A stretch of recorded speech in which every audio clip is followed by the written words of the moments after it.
Yo mga screw, share ko lang tong system na ginawa ko. Personal project ko lang talaga to. Ginagawa ng system na to ay kumukolekta siya ng news globally. Tapos, kung ano ba yung naapektuhan na stock. So, bakit ko to ginawa? Kasi, napansin ko nung nagkagera. Napansin ko sa portfolio ko sa US na bumagsak siya. Hindi naman siya totally bumagsak na bumagsak. Tapos, umakyat din siya eventually. So, ang naging problema ko nung time na yun, hindi ko nasabayan.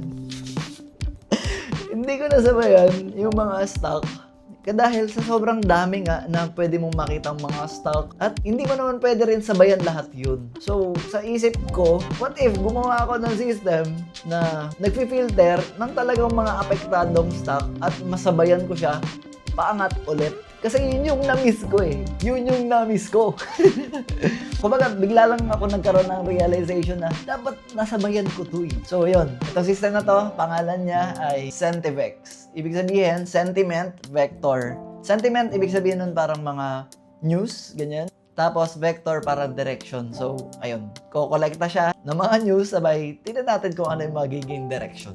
Hindi pa siya totally perfect. Ito, kasi kaka-start ko lang din ito. Pero yun, gusto ko lang din i-share sa inyo. So, pakita ko na lang din yung system para malupit. So, ayan nga, makikita nyo, sentiment news. So, dito, ayan, makikita nyo, today's status, latest critical news. Pinilter ko na talaga siya kung ano ba talaga yung pinaka-critical na mga news na titignan ko, check ko. Yan, katulad niyan, Turkey liquidated almost all US Treasury holding in March. Ano ba yung apektadong stock? Ayan. Yung sabi niya, SPY status watch. Pag check natin, lagi kong binavalidate kung uptrend ba siya, downtrend ba siya. Hindi naman kagad bibilhin or what.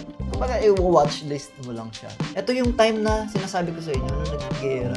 So, yun. Itong time na to, nagkagera. Tapos biglang umakyat. So, ito, maraming naganap dyan, maraming stock na nagsiangatan dyan. Yun yung hindi ko nasabayan. Kaya sa susunod, sana masabayan na natin gamit itong system na to. So ano pa ba? Oil rises after 3-day drop with Iran-US talks in focus. Yan, risk critical XLE. Ano ba tong XLE na to? Check natin. Kasi ako, di ko rin naman alam pa tong mga to. Kumbaga, i-watch list lang natin. XLE, so energy. Yan o, energy sector pala siya. So, ayun. Ayan. Malupit. Maganda. Maganda yung ano niya. At least, nakikita natin at pwede nating i-watch list. Bigay pa tayo. Ito, ano ba to?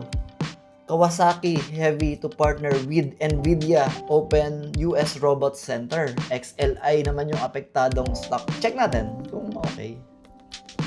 Kung magaganda ba tong mga stock na ito. Ayun, katulad yan. Mga uptrend na stock talaga yung mga pinagbibigay niya. Based sa news, ha? So, yun lang yung mga gusto kong makita at ma-watch list muna. Kung worth it na maglagay tayo, edi another pag-aaral na ulit yun.